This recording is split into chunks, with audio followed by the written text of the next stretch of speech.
So hello guys, isang panibagong menu na naman tayo for today. Egg soup. Ayan, imamarinate lang natin ng counting white or black pepper and then counting all-purpose and salt to taste. Saka na natin siya imimix. Babatiin natin siya hanggang sa mabati na mabuti ang ating egg. Depende sa dami ng inyong gagamitin na egg guys. But I use one only.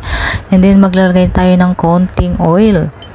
Ayan, pwede rin kayong gumamit ng olive oil or sesame oil, mas masarap.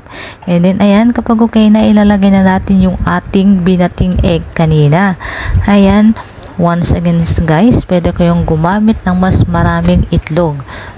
Ayan, depende sa inyong gusto. And then, i-fry lang natin muna siya ng magkabilaan hanggang sa magiging light brown or golden brown. Saka na tayo maglalagay ng boiling water. Kailangan boiling water yan guys. Ginamit ko pala yung bowl kanina na pinanlagyan ko ng egg para hindi masayang yung natitira pa dito sa ating bowl.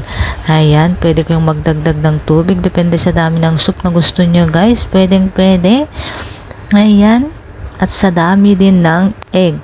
So kapag okay na, pwede kayong maglagay ng mga iba pang pampalasa. Ayan, ibaboil muna natin hanggang sa maluto yung ating egg. Ayan, kapag okay na yan, hahatiin nyo or depende kung gaano gusto nyo kalaki. And then maglalagay na tayo ng counting pepper again.